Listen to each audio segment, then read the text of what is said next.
ಬೀದರ್ ಜಿಲ್ಲೆಯ 2 ಪೊಲೀಸ್ ಠಾಣೆಯಲ್ಲಿ ಕೊಟ್ಟ ಕಾಯ್ದೆಯಡಿಯಲ್ಲಿ ದಾಖಲಾದ 2 ಪ್ರಕರಣದಲ್ಲಿ 8 ಜನ ಆರೋಪಿತರನ್ನ ದಸ್ತಗಿರಿ ಮಾಡಿ ಒಟ್ಟು ಅಕ್ರಮವಾಗಿ ಸಂಗ್ರಹಿಸಿದ್ದ ವಿವಿಧ ನಮೂನೆಯ ಪಾನ್ ಮಸಾಲ ಮತ್ತು ತಂಬಾಕು ವಸ್ತುಗಳ ಕಲಬೆರಕೆ, ಗುಟಖಾ ಸಾಮಗ್ರಿ, ಕೆಮಿಕಲ್ ಹೀಗೆ ಒಟ್ಟು 2,19,90,525 ರೂಪಾಯಿ ಮೌಲ್ಯದ ಮಾಲನ್ನು ಜಪ್ತಿ ಮಾಡಿ ಆರೋಪಿತರನ್ನ ನ್ಯಾಯಾಂಗ ಬಂಧನಕ್ಕೆ ಕಳುಹಿಸಲಾಗಿದೆ. ಹೌದು, ಬೀದರ್ ಗಾಂಧಿಗಂಜ ಪೊಲೀಸ್ ಠಾಣೆ ವ್ಯಾಪ್ತಿಯಲ್ಲಿ ಬರುವ ಚಿದ್ರಿ ಬುತ್ತಿ ಬಸವಣ್ಣ ಹತ್ತಿರದ ಮನೆಯಲ್ಲಿ ಅಕ್ರಮವಾಗಿ ಸರ್ಕಾರದಿಂದ ಯಾವುದೇ ಪರವಾನಗಿ ಇಲ್ಲದೆ ವಿವಿಧ ನಮೂನೆಯ ಪಾನ್ ಮಸಾಲ ಮತ್ತು ತಂಬಾಕು ವಸ್ತುಗಳನ್ನು ಕಲಬೆರಕೆ ಮಾಡಿ ಗುಟ್ಕಾ ಸಾಮಗ್ರಿಗಳನ್ನು ಸಂಗ್ರಹಿಸಿಟ್ಟು ಅವುಗಳನ್ನು ಸಾಗಾಣಿಕೆ ಮಾಡಲು ಒಂದು ಲಾರಿಯಲ್ಲಿ ಲೋಡ್ ಮಾಡುತ್ತಿದ್ದಾರೆ ಎಂಬ ಖಚಿತ ಮಾಹಿತಿ ಮೇರೆಗೆ ಬೀದರ್ ಎಸ್ಪಿ ಪ್ರದೀಪ್ ಗುಂಟಿ ಮತ್ತು ಚಂದ್ರಕಾಂತ್ ಪೂಜಾರಿ ಹೆಚ್ಚುವರಿ ಪೊಲೀಸ್ ಅಧೀಕ್ಷಕರು ಬೀದರ್ ಅವರ ಮಾರ್ಗದರ್ಶನದಲ್ಲಿ ಪೊಲೀಸ್ ಉಪಾಧೀಕ್ಷಕರು ಎಂಡಿ ಸನದಿ ಮತ್ತು ಒಂದು ಐಚರ್ ಗಾಡಿ ಲೋಡಿಂಗ್ ಮಾಡ್ತಾ ಇರೋದು ಕೂಡ ನಮ್ಗೆ ಕಂಡು ಬಂದಿದೆ. ಅಷ್ಟು ಜನರಿಗೆ ವಶಕ್ಕೆ ಪಡೆದ ನಾವು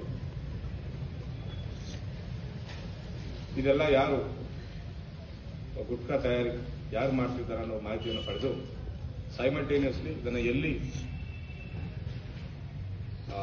ಪೌಡರ್ ಮಿಕ್ಸಿಂಗು, ಮ್ಯಾನುಫ್ಯಾಕ್ಚರಿಂಗು, ಪ್ರಾಸೆಸಿಂಗು ಎಲ್ಲಿ ಮಾಡ್ತಿದ್ದಾರೆ ಅಂತ ಮಾಹಿತಿ ಪಡೆದು ಕೋಲಾರ್ ಇಂಡಸ್ಟ್ರಿಯಲ್ ಏರಿಯಾಗೆ ಹೋಗಿ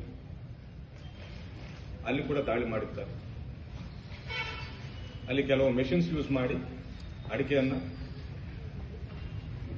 ಪೌಡರ್ ಮಾಡಿ ಆ ಅಡಿಕೆಯನ್ನು ಪ್ಲಸ್ ಟೊಬ್ಯಾಕೊ ಪೌಡರನ್ನು ಪ್ಲಸ್ ಕೆಲವು ಕೆಮಿಕಲ್ಸ್ ಅನ್ನು ಯೂಸ್ ಮಾಡಿ ಇಲ್ಲಿಗಲ್ಲಿ ಲೈಸೆನ್ಸ್ ಇಲ್ಲದೆ ಪಾನ್ ಮಸಾಲ ಪ್ಲಸ್ ಇಲ್ಲಿಗಲ್ಲಿ ಗುಟ್ಕಾ ಅನ್ನ ತಯಾರಿ ಮಾಡ್ತಿದ್ದಾರೆ ಅಂತ ನಮ್ಮ ಶೋಧನೆಯಲ್ಲಿ ಕಂಡು ಬಂದಿದೆ.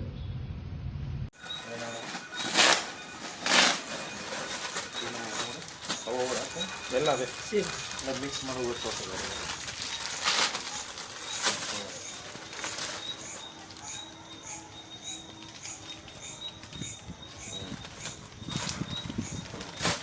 ಎಲ್ಲ ಅದೇ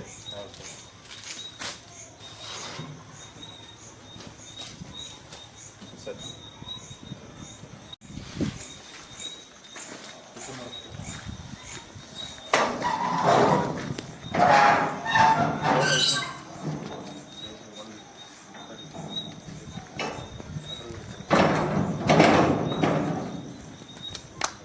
ನೀವು ಬೇಡ, ನೀವು ಕಂಟ ಬೇಡ. ಸಿದ್ದರಾಮಯ್ಯ ಸರ್ ರೆಕಾರ್ಡಿಂಗ್ ಮಾಡಬೇಕಾಗಿದೆ. ಸ್ಟಾರ್ಟ್ ಆಗಿದೆ. ಹಾಂ,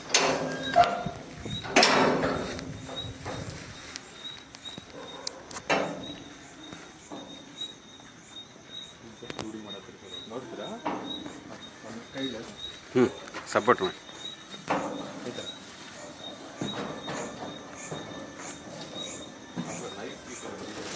ಚಾಕು ಐತೆ ನೋಡು, ಒಳಗೆ ಒಂದು ಚಾಕು ಐತೆ ನೋಡಿ, ಕಟ್ ಮಾಡಿ. ಚಾಕು ನೋಡಿ, ಒಳಗೆ ಚಾಕು ಐತೆ ನೋಡಿ, ಇರ್ಬೇಕು ನೋಡಿ. ಅಲ್ಲಿ ಮೇಲೇನು ಅಷ್ಟೇ ಇನ್ನೊಂದು ಇದೆ ಮನೆ ಹುಡುಗರು ಇವರೆಲ್ಲ ಇರ್ತಾರೆ ಸರ್ ಅಲ್ಲಿ.